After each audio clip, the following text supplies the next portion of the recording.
Mr. Chairman and learned faculty here, friends, I have modified a little bit of my presentation after listening to the eminent speakers. Each of them referred to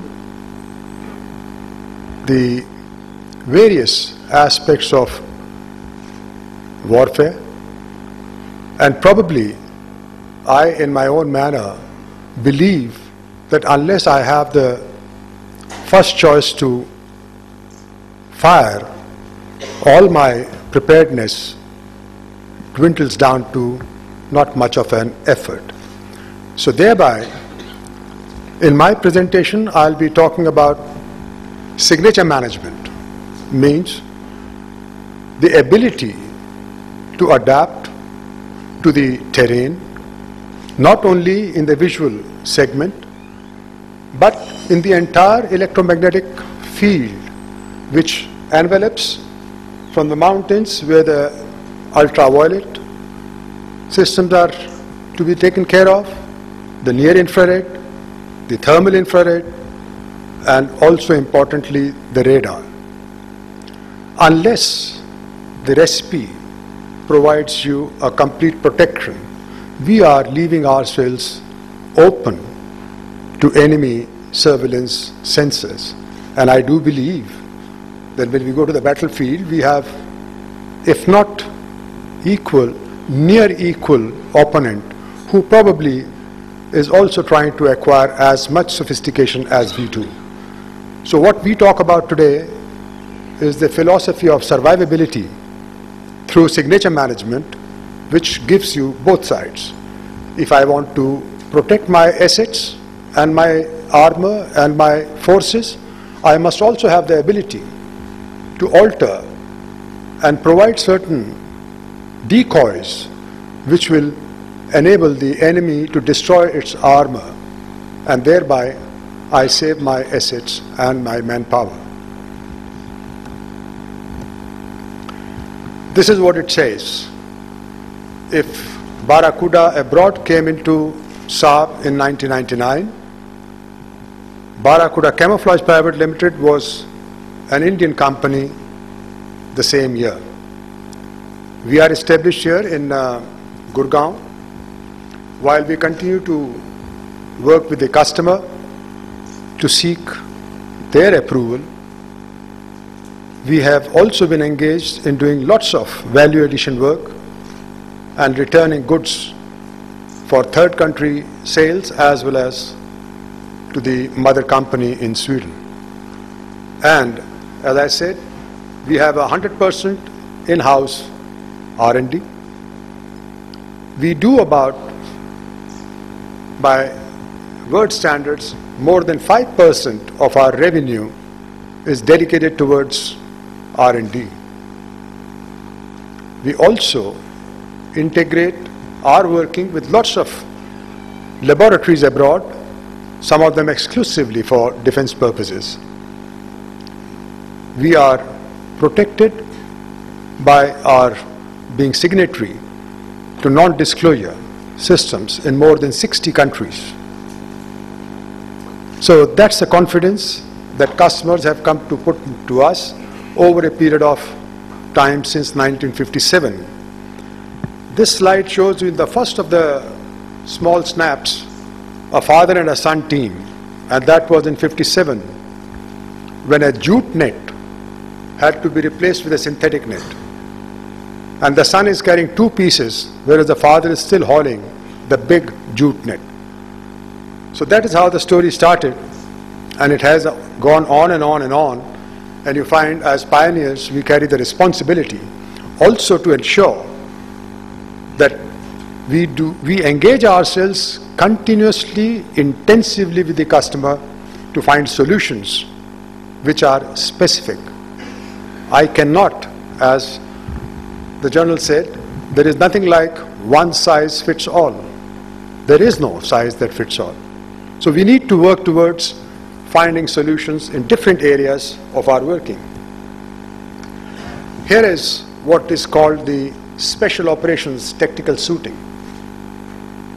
In deference to the conference, I decided not to get the soldier wearing it, but I can request my people to have the Sotek. When the lunch is on, one of the boys can wear the Sotek. So this is a special operations suiting which gives you protection against surveillance, not only visual, because slowly with the digitalization and more sensors coming up, I'm sure the visual effect is getting lesser importance progressively. It's more the instrumentation, the night vision, your binoculars, then your near infrared, then your thermal and your radar signatures. You must get protection in the total thing. And I had a small anecdote with a DG infantry many years ago when the Kargil war was on. To 20 years to train a soldier or an officer, and when we lose one, that is an irreparable loss, and not on human life, but otherwise the commitments to the family and the children and further up. So that's the story that came onto the personal camouflage when I first interacted with the Indian Army. It's a different story that we are still in the situation that unit by unit conviction is coming in. This is one which probably has taken fancy of the paratroopers. To make this happen well, it was the logic, how do you quantify the advantages? So we took the course to Udhampur, and that's how the things came in. I'll come back to it later. Here it says that we do local representation in many countries, but we also provide our expertise as much as possible. Today the company is not only located in Sweden, where it meets needs of all the other areas, we have a dedicated facility in USA. The USA worked the same way as we are trying to work in India. A local company which struggled to get the approvals with the US Army, and when we did, we were 100% with the US Army and did 10 years of their camouflage business. Today the requirements are lower, so the balance capacity is filled in by doing the tarpaulins for their trucks and other areas.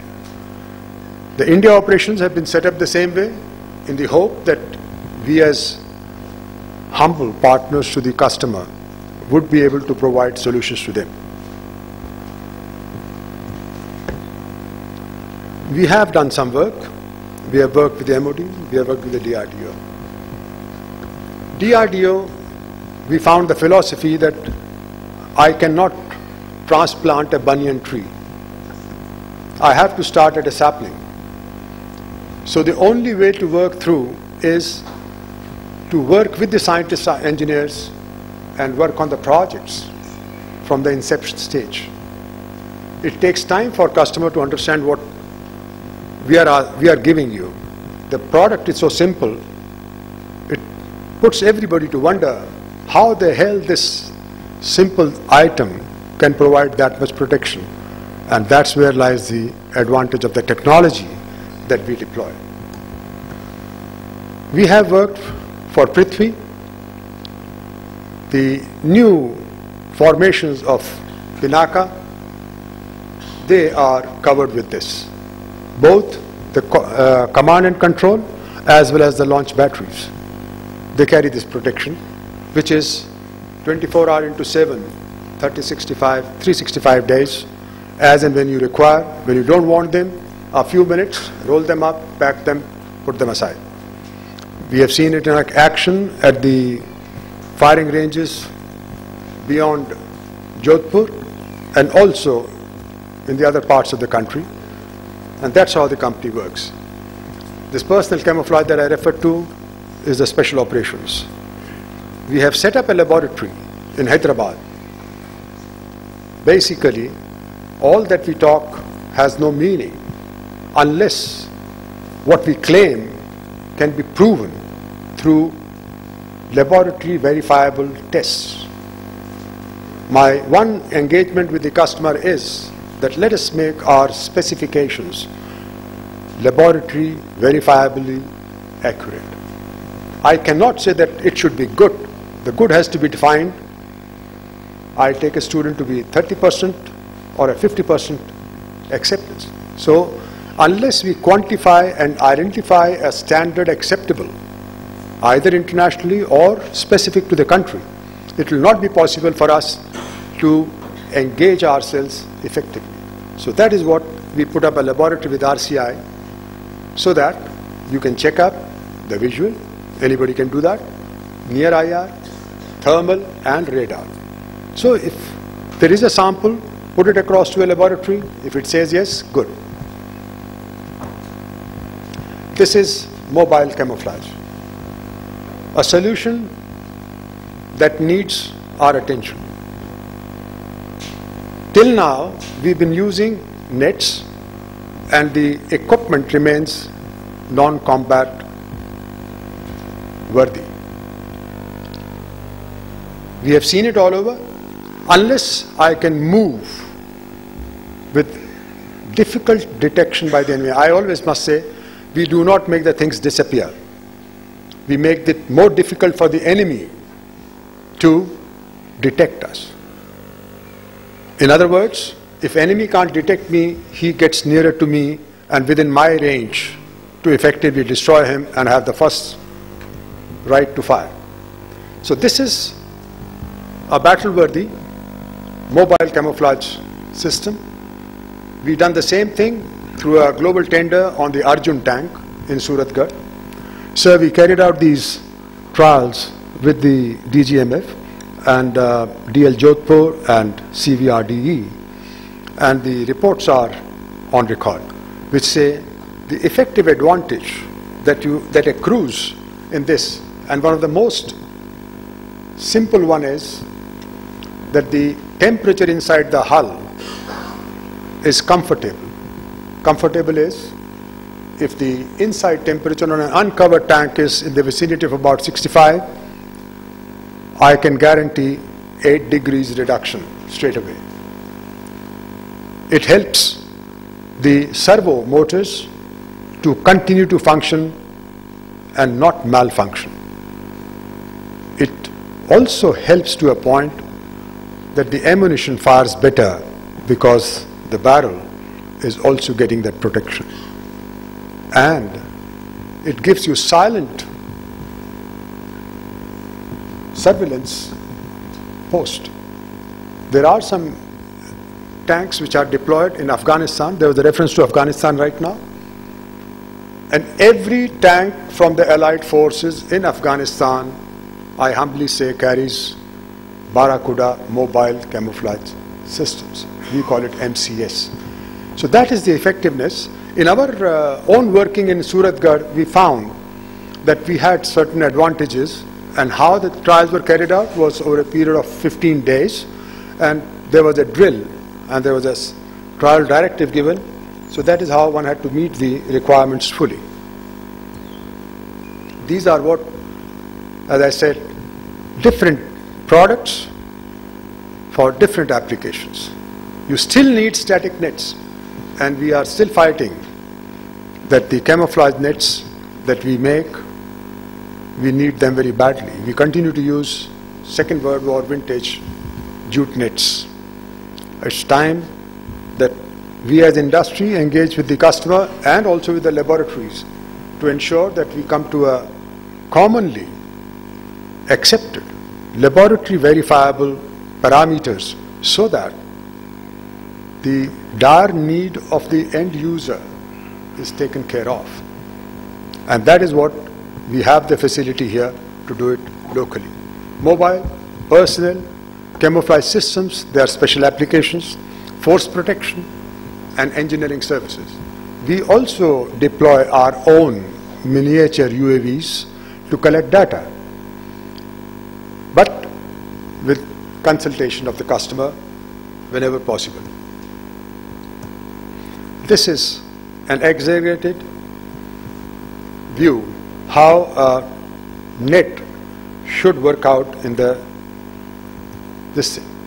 Now here is a tank uncovered and covered on your screen. The tank in a pit, and you find it here away from the pit, somewhere in that area. And this picture is of a visual and then a thermal. In the thermal picture, you find how the hot tank, which is probably in the move for about an hour and a half or two, looks like through a thermal camera. And the same here just merges in, because the technique is not only covering it. Technique is to ensure that when you do the job, there is a sufficient heat dissipation, because the vegetation itself has its own thermal signatures. You have to blend with the background. That is what the technique is, and that's where the expertise comes from. This is what I said, mobile camouflage. Now here it is shown like this. The same configuration again in the daytime. On the left, you have one with the covers. On the right, you have one without covers. And this picture is approximately at about 1,000 meters, but I'm not sure about the locale. The location is to be probably not disclosed either. But this is how it looks like through the imager. What does it tell us? As I said, we have more than 4,000 systems already delivered worldwide. We have implemented on Arjun MBT. It can fit and adopt it for any vehicle, including BMS, MBT, small vehicles, scouting vehicles, and wherever we are. T72 and T90, the dire need. I need not say more, but it's for the customer to decide when they would like to move in. We are ready there to work with. What does this performance tell you? 3D construction gives you more effective vegetation effect, hence the merging into the background. We also have a lot of color combinations available from our experience, and we can share that information and also work to specific requirements of the customer to make any specific color combinations. And then we don't do any painting or pasting, but we have it attached onto the equipment. Then there is a radar. Radar performance in the front of the tank, you need more, so we provide more. Maybe on the rear end, you don't need so much, so you can save on that. And if you feel that the threat perception only is limited, then you can have a smaller value. But the best that we've done is, we've done about 12.5 dB against a minimum requirement of 10, which 10 is a normal that we do now. Similarly, thermal. In the thermal signatures, it's a scientific study. The engine and its parts, covers, they need more work to be done. Similarly, the track and the wheels there, you need to work harder. And most of the solar loading that comes in is the one that probably we need to take care of. And it's the way we make that the things work. So environmentally, depending on where we are, we can work on it. And colors are not the problem, as I said. Even the UN operations have used this system. In the personal camouflage systems, we talked about the subject of the infantry having night vision protection and survivability against surveillance. This is only one aspect of it. We make many more items. And the fact remains, my first of the encounters when I took on this assignment, I was at the management school and they said, please define what is camouflage. It was a very difficult shot and I fumbled, but then I recollected that as a sportsman you got to answer it. So I said, first detected on the magic eye on a sports field is a winner, and first detected in war field is dead. So I don't want to be the one to be seen. I must be the one who must be camouflaged, and I must have the option to strike first. That is the one line that I'm repeating again and again. This is what it comes out to. And you must get the protection in the entire spectrum. That is what the whole thing is. Here are some photographs. On the first one you see the one without the support of camouflage. Next to him is a guy here. That is the support that you get on the camouflage. Then you have a person sitting with a poncho, right? And then we have different photographs coming up. We can have detailed discussion on a specific system to a focused audience or to a group of officers and industry. As I said, SOTEC, it just stands for Special Operations Tactical Suiting. Poncho, as we look at it. But we also done some good work thanks to the customer inputs. The poncho is not only a poncho, we call it a square poncho, so that in case you have some more soldiers, then just zip it off and put them together as a small tent. 4 to 5 of them can rest under 2 of them. And these are lightweight, warrior suits, 3D soldier nets, observation posts, 2D accessories. They are different for different applications, and that is how the versatility gets in. These are the photographs that you've seen earlier, and you need to really see how the things are blended. Now you see where the man was, and here it was. There it is. Now there is a net, there's an asset under the net. No, sorry, it's going up. See that effect? Where it is? There it is. Now, this is the third item that I want to, I'll have some minutes, sir. I'll talk on this subject of urban warfare. It is equally applicable to us in the armed forces, paramilitary forces, and otherwise even into civil use. I have been traveling along with my specialist engineer friends, and we've been finding it that there are cumbersome pillboxes. It may not be the right solution, but it is one of the attempts at making a solution to a problem. Cumbersome pillboxes, concrete, made in heavy armor steel, and then the famous sandbags all over the city.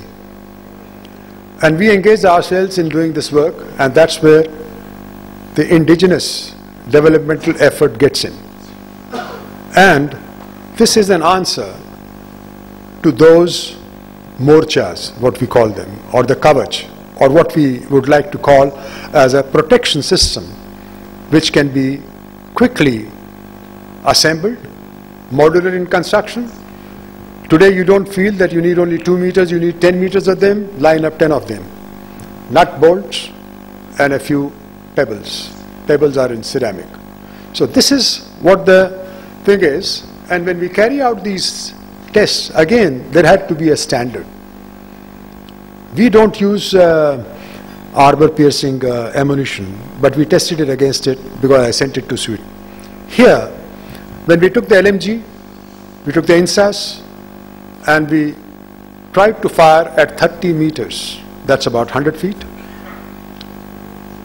And I was told that the test should be carried out with only 10 shots. 1 single, maybe doubles, or maybe a burst of 3. But the confidence came in when at one site, the soldiers insisted to pump in 50 bolts into that. 50 of them, irrespective of the distance between the two. When I came back, I was reading the standard for the armor plates. The 2 shots should not be more than or less than 1.5 inches between the two. Oh my God, how do you tell the enemy not to fire within the same? So we said, let's go back and fire them again 50. So this time when we fired, I requested the soldiers if you can pinpoint and just pump in bullets, one over the other. Not one of them went across. Now that is the confidence that we need to come back Is it possible to carry by a mule, by a soldier, by a jeep, or a 1-tonner, or a 3-tonner, or can it go on any other item? This is what it comes to. So this is the principle that we have. I have just made some graphics because we have tried it out in the Eastern Command, and now we need to offer it to friends after the refinement has been carried out, because anything that we do must take time. This is the technology I am telling you. It must pierce the front plate. And what are these plates? If you have a Godrej Almirah, that's the type of sheet that you have in the front. It will pierce it. And then in between you have all these pebbles, what I call the ceramic balls. That is where the recipe is, how they break the kinetic energy of the incoming bullet, and the bullet stops short of crossing the other side, and then it falls in like a piece of lead. That's how you keep putting pieces together. This is modular construction.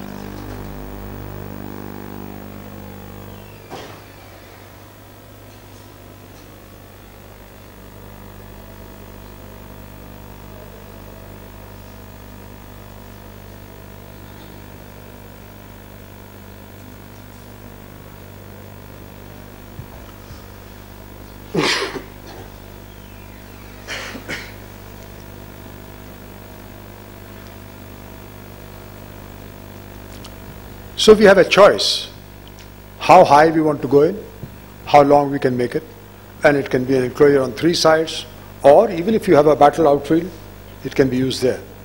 This is what a little sketching we did to show you what it is. These are the tests that we have carried out, depending upon what we need, because just saying that I've done a beautiful job, it doesn't penetrate, is not good enough. I must provide you a verifiable result. And these are the specifications that go into do that. And that brings me to the end of my little presentation. Objective was to share what we do. And thank you, sir, for providing this opportunity. And I'm sure we not need to look for solutions which are specific, which are India specific and customer specific. Thank you. Thank you, Mr. Ummat. Very interesting presentation on signature management solutions, and also the soft armor, and I'm sure the Indian Army would have taken note of it. Ladies and gentlemen, we are open to questions now. We actually have 45 minutes, so there's enough time, no requirement to rush it. As and when you want to speak a question, please raise your hand, identify yourself, and please let the panel know whom do you want it to be answered. Yes, sir. Thank you, Chair. I am G.D. Sharma, member clause. My compliments to all the speakers. But I don't have question. I have got comments for General KJ. During his talk, he has mentioned about the reliability, safety, and security of the platforms. He mentioned the word GPS system of USA or anything. Any system which we take from outside, they are not doodh ka dhula hua. We have to develop our own things. We have to develop our own chips if we want to have the reliability. There is no way out from this. Of course, the point which I am raising, it is a post-lunch session program, but since it came in your thing, I just thought to do it. Regarding robo driving or taking the tanks in the front, well, it may come in years, but let me remind you, robo cannot think. It is only the human being can think. In 1971, I saw one movie, 1001 Space Odyssey. There the lesson was that only it is human being which can think. And regarding modernization, what DDG Infantry, my apologies, I have forgotten your name. Keep moving, keep moving. We have to do same way the modernization on a continuous, sustainable basis. It is not one-day process. You cannot modernize the entire armed forces of India in one day. It has to go continuously. And lastly and not the least, industry has got to come forward. And we have to rely on our industry. At least they are under Indian laws. We keep on doing on the foreign vendors, they are not under Indian laws. They have got no obligation toward us. These are my comments. And lastly, again, my thanks to all the speakers. Thank you very much, Chair. Thank you. Thank you, sir. Since these are comments, there are no response from the panel. Anybody for a question?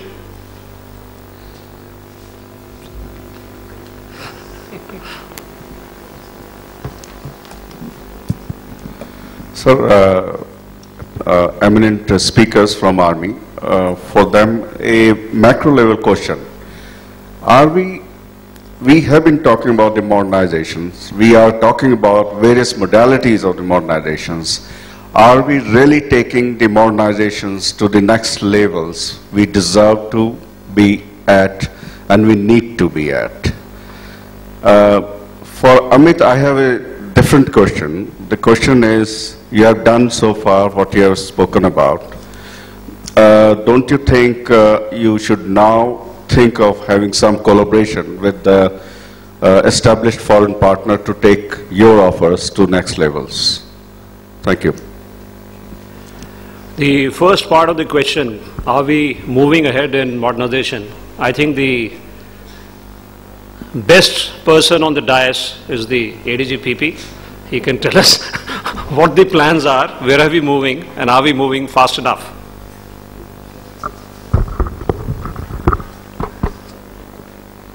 So we have a very sort of, what should I say, structured kind of a plan in place.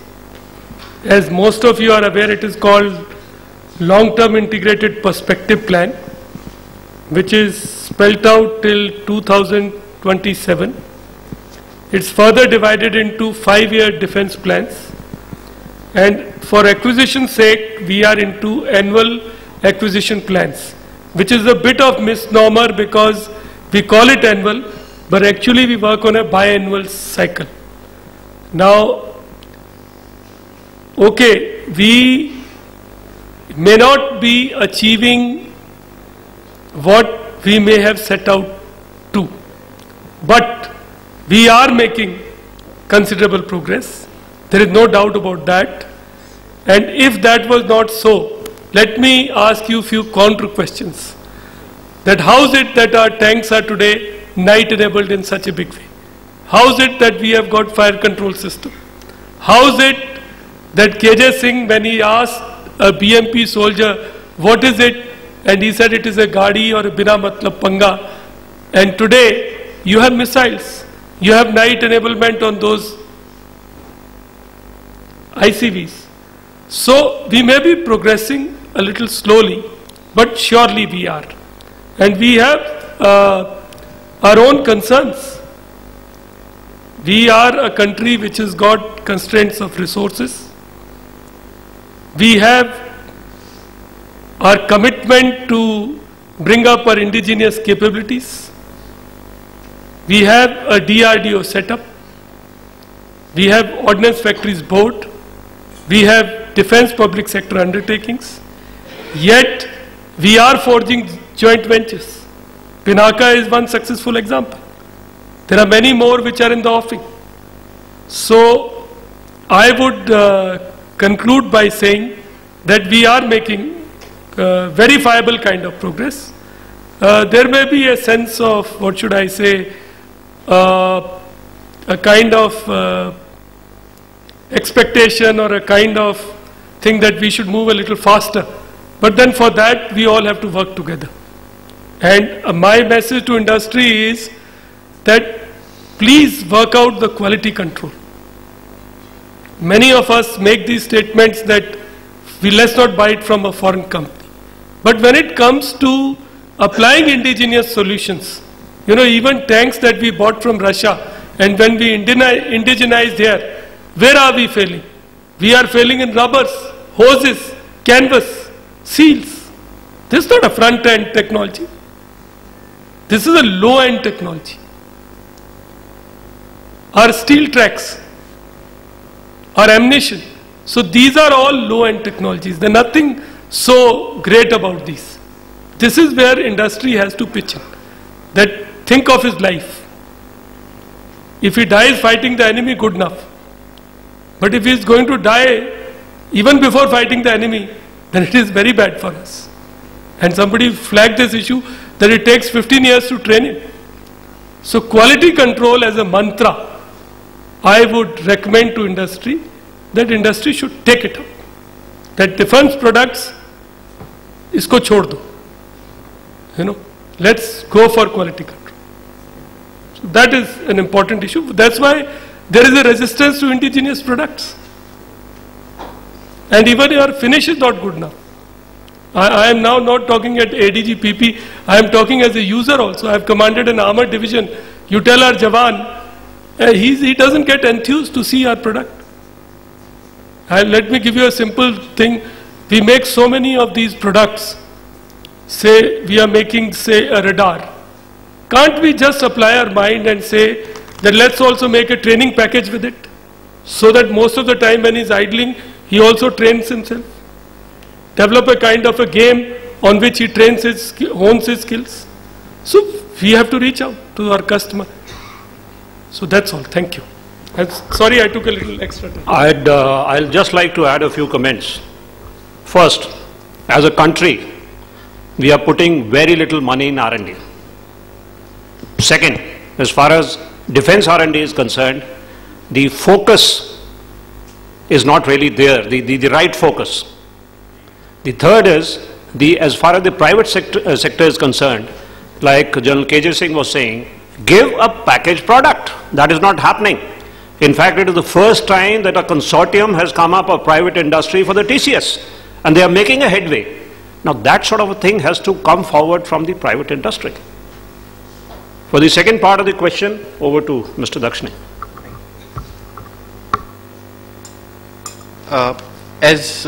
To answer your question, if you would have seen in our presentation, a lot of work that we have done with our own internal research and extensive field work, we have been fortunate to develop products to a certain extent now. So at this point of time, we want to continue with that as an effort. But if there is a foreign partner who is willing to, come forward and partner with us to, support the entire initiative, we are very happy to take this forward. Because the end objective is, as we just heard, that the quality of the product has to be top class, and defense needs a significant focus from the private sector space. So we are happy to partner with any efficient foreign player. But at this stage, we are not actively looking at it. Yeah.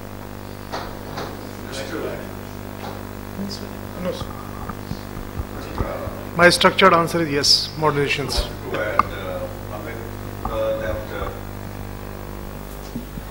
As a private sector, how do you counter the concerns of the army or the armed forces officials? Like he said that we do not really get the quality control assurance. I think the concern is absolutely valid, as he mentioned that there are basic products like rubber, like hoses, like seatings which are failing. So obviously there is a level of dissatisfaction set up in the system. But to not sound like promoting my firm right now, I would still like to say that the quality standards that we have set up for defense in specific, the focus that we are putting up on defense as a business specifically is very, very high. The standards are extremely high. It's higher than what we are doing right now with our existing customers in automotive space, because we understand, we have done a lot of field work. We have advisors like Brigadier Abhyankar who have given us a lot of inputs from the market from the field. And that has helped us really set up the entire system in such a way that we are confident that we can provide the right quality standards to defense.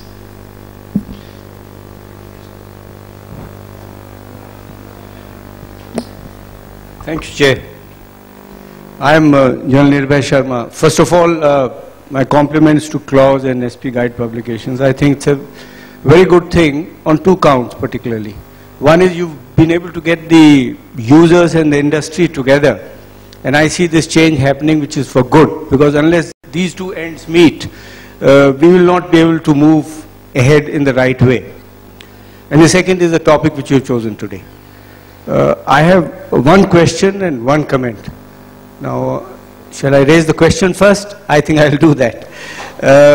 You see, when we are talking about defense procurements and defense industry, today we are talking about a $100 billion market in the next 10 years. So obviously, there are global players who are interested in coming in. And why not? But what is in it for us?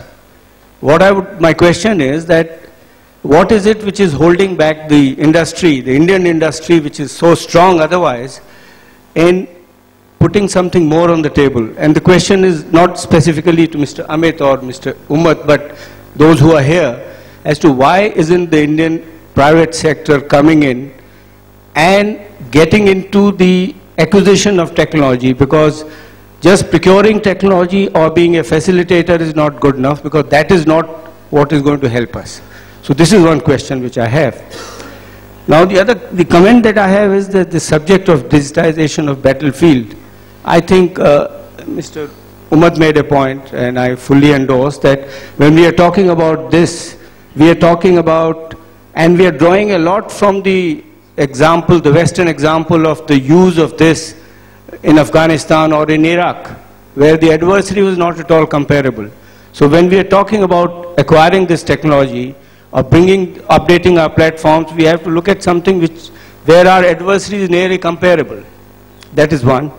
And the second